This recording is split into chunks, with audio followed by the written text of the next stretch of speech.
চলো আজকে তোমাদের সাথে শেয়ার করব আমাদের 8 ব্যাচের স্টুডেন্টদের এক্সামের দিনটা কিভাবে কাটলো সবার সাথে, আর কি এক্সপিরিয়েন্স করেছি, তারা কতটা এক্সপিরিয়েন্স করেছে সেইটুখানি কি।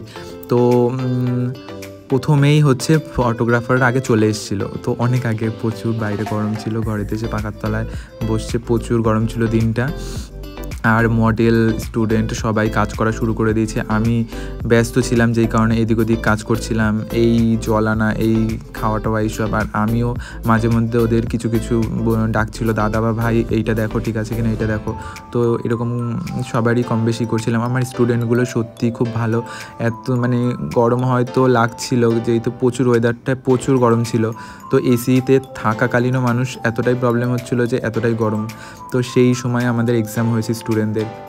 তো ওরা আমার মুখের দিকে তাকিয়ে কিচ্ছু বলে না, কোনো সময় কোনো দিনও কিছু বলেনি।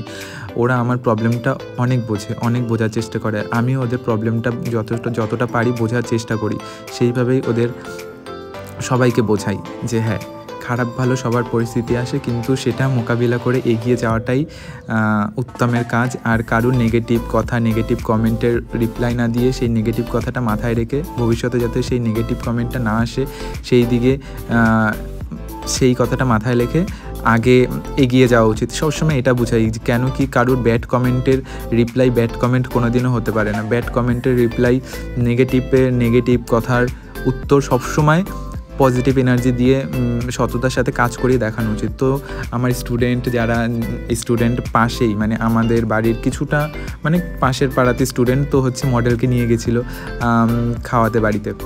আর এইখানে ছেলেদের তো ভিতরে নটালে, ওর জন্য ছেলেরা ফটোগ্রাফাররা সব বাইরে ছিল, যেহেতু ঘরে সব মেয়েরা, তারপর হচ্ছে মেকআপ আর্টিস্ট মডেলরা আছে যেহেতু, ওর জন্য ওরা ভিতরে খুব একটা যেতে পারেনি। সবাই খুব মন খুলে কাজ করেছে। আর আমি চাইবো তোমরাও সবসময় আমার এই স্টুডেন্টদের সাপোর্ট করবে, কেন কি ওদের এই সাপোর্টটা খুব দরকার। আর তোমাদের কার কাজটা ভালো লেগেছে তোমরা সবাই কমেন্ট করে জানিও, তোমরা সবাই জানিও। আমি আশা রাখি তোমরা সবাই জানাবে তোমাদের কোন লুকটা ভালো লেগেছে, আর কোনটা খামতি ছিল, কোনটা খারাপ হয়েছে, সব কিছু জানাবে। আর এরা দেখো বাইরে ফটো তুলবে বলে ঝামেলা করছে, আমাকে ফটো তুলে দাও, আমাকে ফটো তুলে দাও, এরকম। আর ওদের প্রচুর কষ্ট হচ্ছিলো, কেন কি ওরা বাইরে ছিল আর প্রচুর বাইরে গরম ছিল। আর শুভর মডেল তানিশা, তো তানিশাকে হাওয়া দিচ্ছিল, বাইরে আউটডোর শ্যুট হচ্ছিলো বলে তাই হাওয়া দিচ্ছিল। তো তানিশার লুকটা কেমন লাগলো তোমরা সবাই জানিও। আর হচ্ছে মৌমিতা, আমার স্টুডেন্ট, মৌমিতার মডেল ছিল আই থিঙ্ক স্নেহা।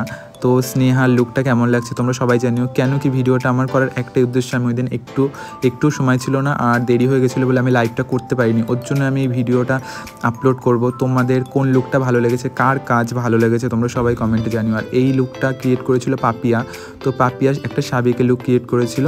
তো ওর নাম হচ্ছে সায়নী, হ্যাঁ সায়নী নাম। আর রিয়াকে সাজিয়েছে আমার স্টুডেন্ট রুমা। তো তোমাদের কোন লুকটা ভালো লেগেছে তোমরা সবাই জানিও। আর এই লুকটা ক্রিয়েট করেছে মৌমিতা পোদ্দার। তো ওদের কাজ যদি তোমাদের ভালো লাগে অবশ্যই তোমরা ওদের থেকে কাজ করাতে পারো। আর এই লুকটা ক্রিয়েট করেছিল সবিতা দি এই লুকটা ক্রিয়েট করেছিল পূজার উপর। তো এই লুকটাও একদম সফটের ভিতর খুবই ভালো ছিল, একটা রিসেপশন একদম সফটের ভিতর রিসেপশন লুক। আর এইদিকে ফটোগ্রাফার 3 জন ছিল, উপায়নদা ছিল, আকাশ ছিল, আর হচ্ছে গিয়ে সোনাদা ছিল। তো মৃত্তিকাকে সাজিয়েছিল আমার স্টুডেন্ট মনীষা। তো লুকটা কেমন লেগেছে তোমরা সবাই জানিও। আর লাস্টে আমি ভিডিও অ্যাড করে দেবো কোন লুকটা তোমাদের ভালো লেগেছে তাও সবাই জানি। আর ওরা টাটা দিয়ে, যেহেতু ওদের বাড়ি একটু দূরে, টাটা দিয়ে চলে গেলো। আর শুভ কী করছে, এইটা সেই মাথায় যে জুঁইফুলের মালাটা ছিল সেটা নিয়ে ও গলায় পড়েছে, হাতে পড়ছে, মানে ভিডিও করতে যাচ্ছি তখন বলছে না দাদা ভিডিও করো না। আমি বলছি আমি ভিডিওতে দিয়ে দেবো। আর এইখানে লাস্ট শ্যুট হচ্ছিলো, যেহেতু ওই সবার লাস্ট ছিল। তো আস্তে আস্তে সবাই চলে গেল। আর আমার মনটাও খারাপ হয়ে যাচ্ছে আস্তে আস্তে ভিডিও এডিট করতে করতে, কেন কি ওরা এতদিন ওদের সাথে ক্লাস করেছে, এখন চলে যাবে। আর কবে দেখা হবে কি হবে না তাও জানি না, আমাকে হয়তো ভুলেই যাবে ওরা সবাই, কিন্তু আমি কোনোদিনও ভুলবো না বলেই আমি ভিডিওটা পোস্ট করে রাখবো। যখনই মনে পড়বে আমি ভিডিওগুলো দেখবো আর আমার স্টুডেন্টদের কথা ভাববো। আর ওরা অনেক রাত অবধি শ্যুট করেছিল, যেহেতু প্রচুর দেরি হয়ে গেছিলো সব। আর ওই দিন আকাশ ওদের খুবই কষ্ট হয়ে গেছিলো, কেন কি ফটো ভিডিও ক্লিক করতে করতে প্রচুর দেরি হয়ে গেছিলো। তো আমি ভিডিওটা অ্যাড করে দিয়েছি, তোমাদের কেমন লাগলো, কোন লুকটা ভালো লাগলো সবাই জানিও।